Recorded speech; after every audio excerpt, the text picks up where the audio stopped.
The Patriot star Steven Seagal is the smartest biochemist, immunologist / doctor who just so happens to own the largest farm while being a super martial arts firearm expert who must stop a militia filled with the most incompetent people known to mankind from releasing a biochemical weapon. Of course! Pop Tot, The Patriot was my pick. What did you think of Steven Seagal's lovely movie from 1998? Till you did that fabulous synopsis opening, I was just about to tell you that this was a guilty pleasure of mine. This is probably one of my favorite Mel Gibson movies, but you kind of ruined that. Yeah. I'll take that as a compliment. Yeah, this is in fact like, not wait, the 2000 Mel Gibson, The Patriot. This is a Steven Seagal movie. This movie is half the length and somehow feels twice as long as that movie. But you know, I watching this movie, because I've seen it years and years ago. I think you and I went through a Steven Seagal kick for a while. Oh, yeah. Just to watch and make fun of. But What? I kind of forgot how well shot it was. Yeah. It was because the director, what's his name? Semler? Dean Semler. He was he's in a, like, the movies he's been director of photography and cinematography for are like outstanding movies. Yeah, he is an Oscar winner for Dances with Wolves. So this is his. Seriously, I was actually kind of taken back. The opening credits kind of felt like early '80s opening credits. They were like shaky and stuff, and I think that they were wanting to convey that. But the wide open Montana shots and the town shots and aerial views were all done really well. Oh yeah, it's beautiful. Yeah, there's times when they're like walking through with horses, and you just have this beautiful landscape, and it's incredible. The music, the music was good.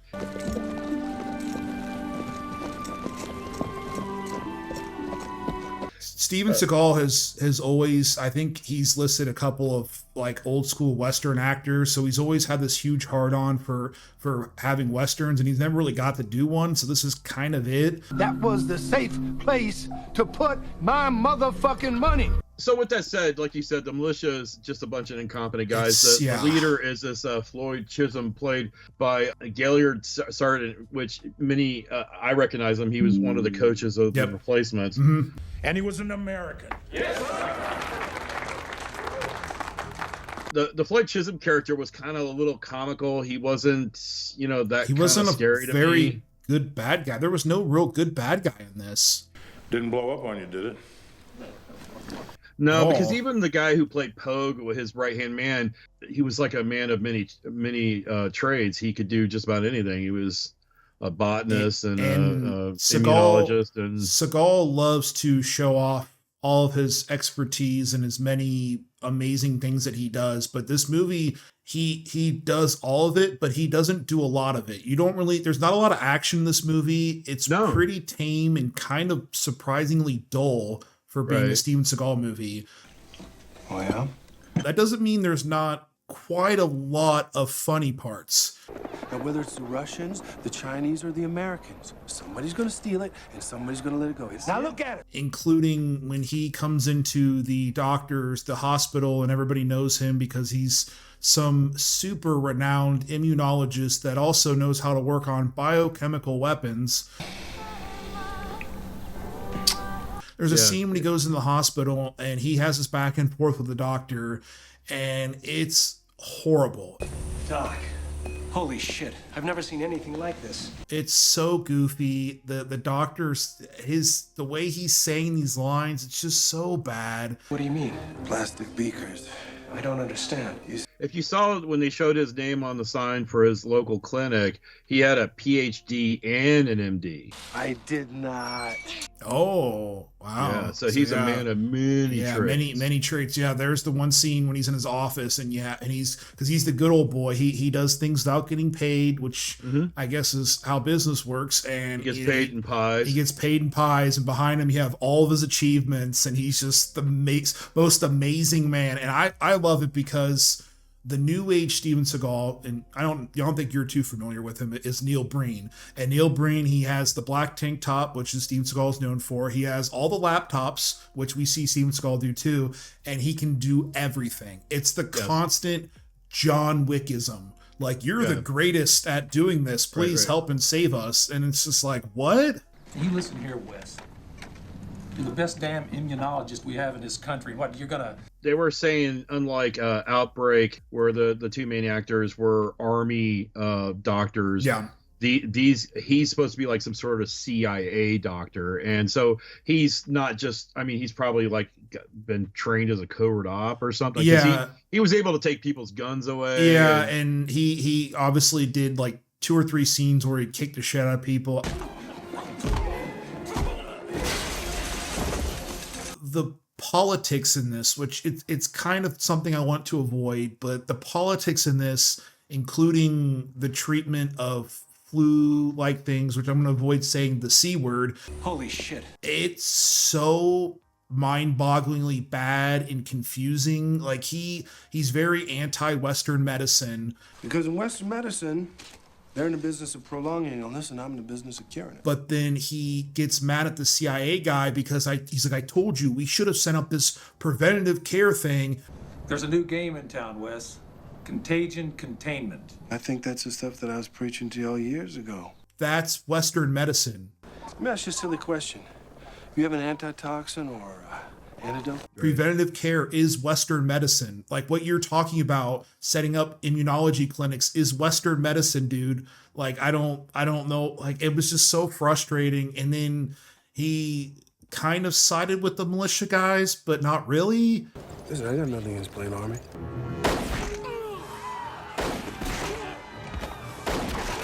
And the militia guys were, they had this antitoxin that they also bought when they bought the virus, which I think was a bovine pneumonia. They weren't saying the F word. And it failed because obviously there's strains and they manipulate and stuff. So they're all getting sick too, and the town's getting sick. We've tried it. We're on it right now. There was definitely a better vibe to this movie than most Seagal movies I saw. Yeah. You need to talk to me. You need to listen to what I say, when I say, how I say. And if you don't, I will leave you here to get eaten by the fucking jackals. Yeah. There was a softer, like you said, a softer side to him. He acted a little better. Yeah, he tried. He had like 8 costume changes. Yeah, he did. There was at one point where they're riding to go find, he's got his daughter with him, and they go ride and they go to take her to her grandpa's house, and then there's a secret underground base that's nearby that he knew about. To me they would have set up there instead of the hospital and originally anyways, and there's soldiers there. Every time he was in a scene he had a new costume on, and I was like, okay, well, yes, he's had that time to change. This intel is fucked up. When you first met his ranch hand Frank, I had a $5 bill Frank was gonna die. Like as soon as we met Frank, you're like, oh, he's just this God-fearing, just wonderful, loving guy. I'm like, he's gonna get killed. Yeah.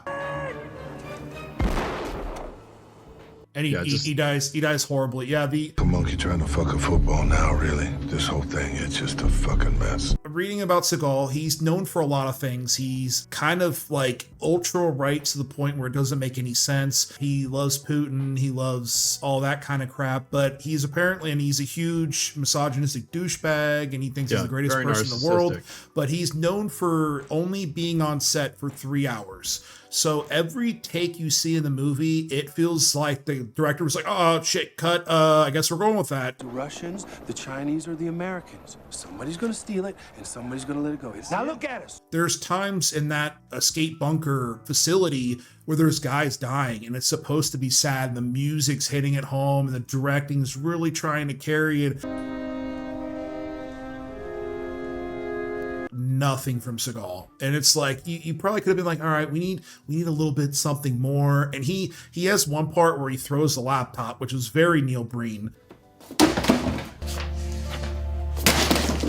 That's it. It's almost like he should have been saying, I did not hit her. Oh yeah, it's from what you get now, which I guess this is his first direct-to-DVD movie. And so this is kind of the onslaught, but now everything is digital, streaming garbage, and it's horrible, and he's sitting down, and he's fat and sloppy and lazy, and so his politics are even more confused now. Well, I'm sorry to hear that.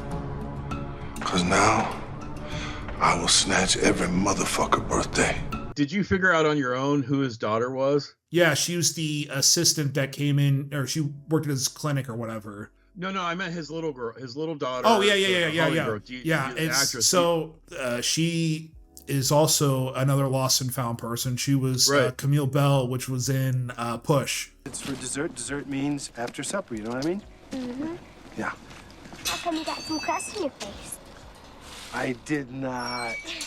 It feels like there was a Western here shoved into Contagion, or Outbreak, I should say. Yeah. And the Western kind of works. What doesn't work is the Outbreak part, which is solved by Western indigenous plants and flowers. Yeah, wildflowers. That he and everybody else in his family was drinking, but did not work when people drink. So they had to be IV'd the medication or the flowers, and then at the end it shows the military collecting the flowers and then releasing the flowers, even though we just saw that it didn't work. If they drink it, they had to have IVs of it. It was kind of like good for the director. The scene was kind of like a contrasted artsy scene of these guys in full, hazmat suits, army hazmat suits, collecting wildflowers. Yeah. And I'm like, well, that's kind of a neat thing. Yep. And then it shows the helicopters flying over the town and they're cutting all these wildflowers. And I'm like, that seems like a god-awful waste of wildflowers. Yeah.